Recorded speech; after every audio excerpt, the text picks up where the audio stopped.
Now, over the last few years, there's been some major changes to Lake Shelbyville's habitat. Now, that's a really good thing if you consider the diversity of fish in this lake. And I mean, he ate it. Crappie is king. We have our crappie fishing is very, very good, both black and white crappie. They do very well when we have floods, get high water. Year after that's always really, really good. And it seems like at least every other year we have high water here at the lake. When the fish are done spawning, they'll go up in there, the fries will go up in there, and are able to get away from the predator fish from them getting eaten. And that's made the fishing over the last 5-6 years really good. Now, the crappie in this lake need very little help from the IDNR. Healthy limits are easy to come by. Now, some fish need a little bit of a boost. All the walleye and sauger that are in the lake come out of this pond or the Department of Natural Resources fish hatchery.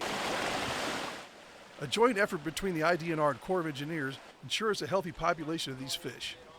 Walleye and sauger occasionally spawn, but they're typically not successful or very highly productive. Very good walleye fishing and sauger, so that ought to be great this summer. Nearly 200,000 small walleye were stocked in June of 2019, and there's more to come.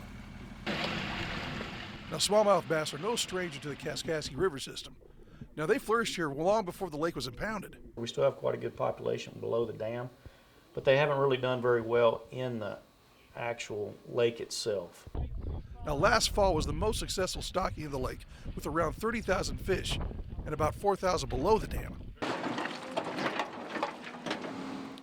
Now, recently submerged rock beds and riprap around the lake were added, and that's going to enhance the habitat for the smallmouth to flourish in.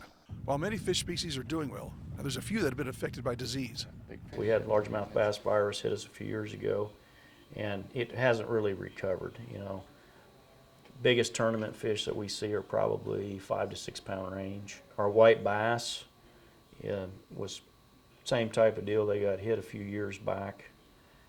They're trending back. We're starting to see more and more in the creel, but they're not where they used to be. But you know, you can still have a good white bass fishing. Now, at one time, Lake Shelbyville was a musky destination, but around 2007, something changed. People stopped catching them in the lake.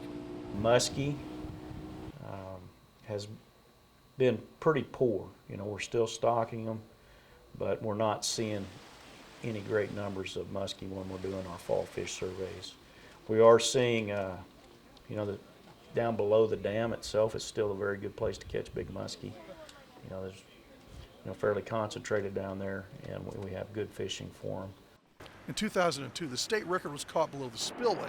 Now, the fishing down there is still good for muskie, but it's still a mystery why the lake population fell off. We are doing some research with the Illinois Natural History Survey, so we're tagging a number of muskie as we're stocking them, and they're following the fish to see, you know, basically what's happening to them. Are we losing them from predation, disease, what have you, or just maybe even going through the dam itself. So we're not sure. So that's been ongoing for the last couple of years, but we're not, we don't have the results of it yet. Now, while the future for some species is still uncertain in the lake, the addition of a new species has everybody excited and might turn things around. We've actually had 2 stockings. We've put pure strain striped bass in the lake. They get quite big. They're more of an open water species. We've got a tremendous amount of shad production in this lake, which is, you know, they're definitely will feed on that shad population, but they're not around the structure so much. They're schooling fish, they're more open water, and they get big. I really feel that the stripers are really going to take off, and people with ordinary poles, when you hit one of them, it's going to tear up a pole. The limit's going to be 2 per day, 32 inches and above. Now, if you're new to the lake or you don't have a boat, there's a lot of easy ways to access the lake from the bank. You could probably just go to the engineer office and get a good map. But to really learn the lake, hiring a guide can be a great asset. Yes, I would think if somebody was first time coming here, it's well worth hiring a guide to show you around, get you on a little bit of how the lake is, how it fishes in the spring, the summer, and the fall.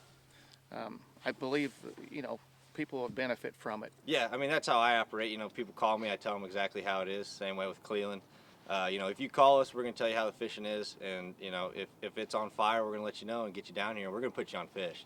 So you get to enjoy that. You get to learn a lot of things through taking a guide out. And, I mean, it's the experience. This is one of the most underrated resources in central Illinois, if you ask me. We have 11,000 acres of lake to really enjoy time with friends and family. And that's what it is. Now, I know I've been talking about the lake for the most part, but the Corps of Engineers maintains some excellent campsites on this lake too. This year it's going to be 100% reservable in all the campsites throughout the lake. And you're going to go to recreation.gov and you can make it right there, or they also have a mobile app that they'll send you to and you can download that, make it a little bit easier for you, but either place would work. All the information you need on this lake can be found in the Corps of Engineer office, and that's on the southeast side of the dam. On the Ville, Steve Nichols, WAND.